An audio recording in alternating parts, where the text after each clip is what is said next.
वालेकुम, मेरा नाम सर यासीन है। मैं यूएमसी उम्मीद मल्टीमीडिया चैनल में आपको खुशामदीद कहता हूँ।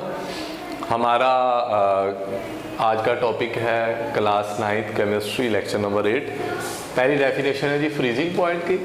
फ्रीजिंग पॉइंट एक टेम्परेचर का नाम है that at this temperature liquid and solid coexist in dynamic equilibrium.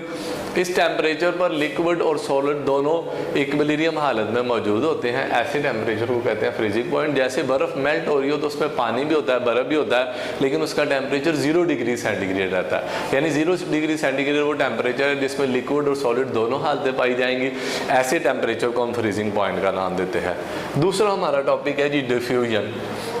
Liquid के मालिक्यूल मुसलसल हरकत में होते हैं। Liquid molecule are always in a state of motion.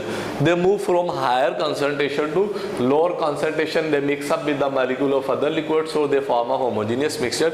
आप एक गिलास में पानी लें और उसमें एक इंक का एक ड्रॉप डाल दें। जैसे ही आप इंक का ड्रॉप देखेंगे तो आप देखेंगे इंक, आप पानी को हिलाए ना, इंक आपको खुद ही हरकत करते हुए नजर आएगी। इंक के मालिक्यूल ऐसा ऐसा पूरे पानी के मालिक्यूल में गिलास में स्प्रेड हो जाएंगे और पूरा पानी का एक जैसा कलर हो जाएगा, होमोजेनियस मिक्सचर बन जाएगा।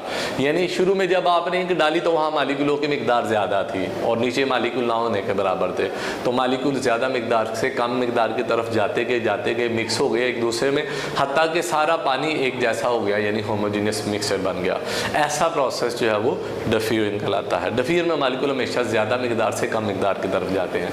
फॉर एग्जाम्पल, जैसे मैंने बताया, drop of ink are added in beaker में आप पानी के डालें, ink molecule move and after a while spread in सारे बीकर में फैल जाएंगे।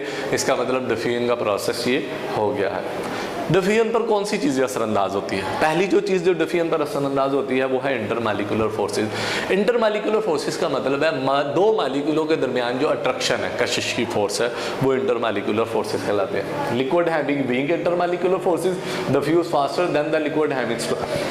अब वो लिक्विड जिनमें वीक इंटरमालिक्यूलर फोर्सेस हैं वो आसानी से एक दूसरे से मालिक्यूल अलग हो जाते हैं और उनके डिफ्यूजन की रफ्तार जो है वो ज़्यादा होती है उन लिक्विड की निस्बत जिनमें स्ट्रॉन्ग इंटरमालिक्यूलर फोर्सेस है। अगर स्ट्रॉन्ग इंटर फोर्सेस हो तो मालिक्यूल एक दूसरे से अलग नहीं होंगे आसानी से और डिफ्यूजन का अमल भी स्लो होगा। दूसरा फैक्टर जो डिफ्यूजन पर असरअंदाज होता है वो मालिक्यूलों का साइज़ है। आपको पता है मालिक्यूल बड़े साइज़ के होते हैं और छोटे साइज़ के होते हैं। Big size molecule diffuse slowly.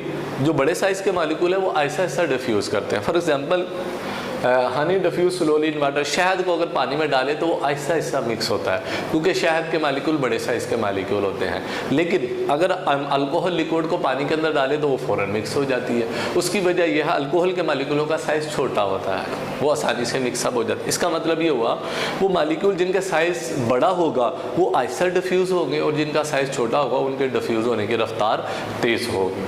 तीसरी चीज़ जो डिफ्यूजन पर असरअंदाज होती है वो है शेप ऑफ द मालिक्यूल। कुछ मालिक्यूल ऐसे हैं जिनकी रेगुलर शेप होती है, जैसा कि मैंने आपके, और कुछ ऐसे मालिक्यूल है जिसकी इरेगुलर बेतरतीब शक्ल होती है, जैसा कि ये मालिक्यूल मैंने आपके सामने बनाया। लेकिन वो मालिक्यूल जो रेगुलर शेप साइज होते हैं वो डिफ्यूज फास्टर करते हैं दैन इन रेगुलर। यानी रेगुलर शक्ल के जो मालिक्यूल है, बाकायदा शक्ल के जो मालिक्यूल है, उनके डिफ्यूजन की रफ्तार तेज़ होती है और इरेगुलर शेप जो मालिक्यूल है उनके डिफ्यूजन की रफ्तार जो है वो स्लो होती है। रेगुलर शेप मालिक्यूल की डिफ्यूजन की रफ्तार क्यों तेज़ होती है? Because they slip over and move faster. क्योंकि वो मालिक्यूल एक दूसरे के ऊपर आसानी से स्लिप हो जाते हैं और तेज़ी से मूव करते हैं और मिक्सचर में मिक्सअप होकर होमोजेनियस मिक्सचर जो है वो बना देते हैं। जबकि इरेगुलर मालिक्यूल एक दूसरे से जल्दी से स्लिप नहीं होते, वो एक दूसरे में फंस जाते हैं, उनके मूव करने की रफ्तार भी स्लो हो जाती है जिससे उनकी डिफ्यूजन की रफ्तार भी कम हो जाती है। चौथी चीज़ जो डिफ्यूजन पर असरअंदाज होती है वो है temperature. Diffusion increases by increasing temperature.